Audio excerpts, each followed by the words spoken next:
Bonjour, cette vidéo tournée par Artengo vous présente la technique de pose utilisée par nos équipes de cordeurs professionnels présents à Roland-Garros. Cette technique, enseignée par l'École internationale du cordage Artengo, permet de corder correctement une raquette de tennis sans aucune déformation. Voici donc les principales étapes. La coupe du cordage. En présentant la raquette à 90 degrés, on coupe en premier les montants et ensuite les travers. Avec un outil rond, séparer les montants et les travers.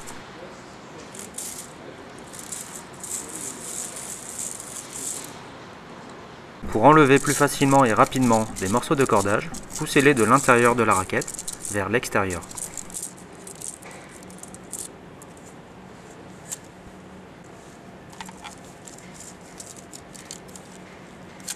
Positionnez la raquette sur la machine. Évitez toute compression pour ne pas déformer le cadre.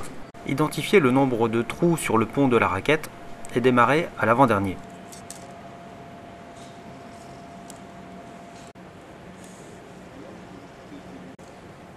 Revenez par le centre de la raquette pour trouver le bon sens de circulation du cordage.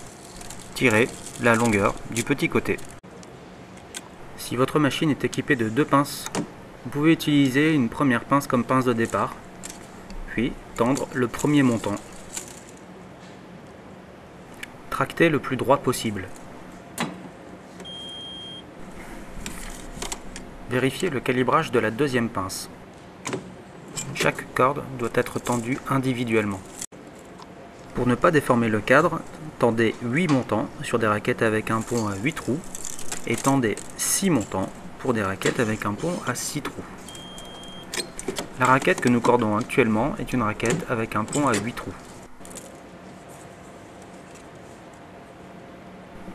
Les 8 premiers montants sont désormais tendus.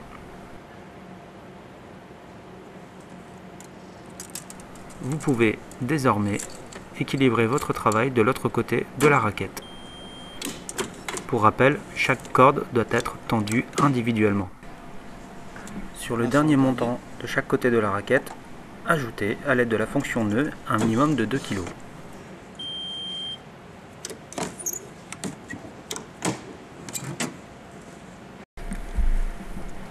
Pour éviter toute utilisation d'outils pointus et une éventuelle gêne, en fonction du plan de cordage de la raquette, passez 1, 2 ou 3 travers sans les tendre.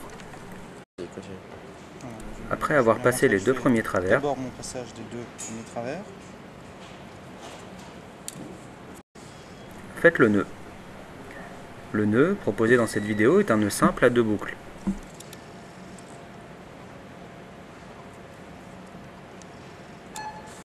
Serrez chaque boucle individuellement à l'aide d'une pince à bosse.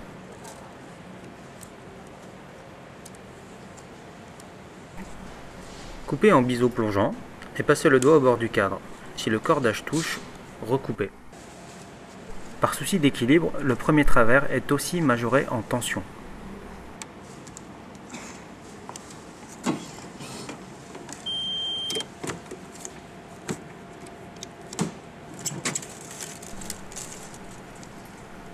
Activez la fonction travers à partir du deuxième travers jusqu'à l'avant-dernier. En fonction du cordage, la tension des travers sera inférieure de 1 à 2 kg. Ceci vous permettra de conserver les propriétés dynamiques des travers. Pour être plus productif, passez toujours 2 travers et tendez le premier. Faites un mouvement de bas en haut pour éviter les brûlures. Alignez un maximum pendant la pose du cordage. Répétez l'opération jusqu'à la fin de la pose des travers.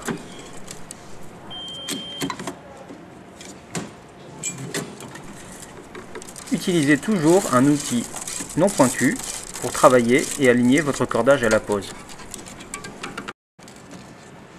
Comme dit précédemment, le dernier travers doit aussi être majoré en tension. Il fait partie du carré de la raquette. Les 4 cordes doivent être à la même tension. Ajoutez 2 kg par rapport à la tension des montants. Pour le nœud final, répétez la même opération.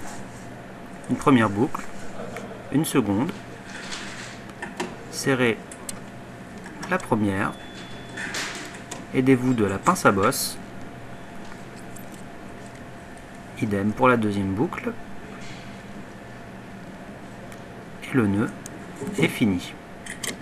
Desserrez votre pince pour vérifier que le nœud maintienne bien la tension, puis coupez en biseau plongeant. Et vérifiez que le cordage ne touche pas le doigt.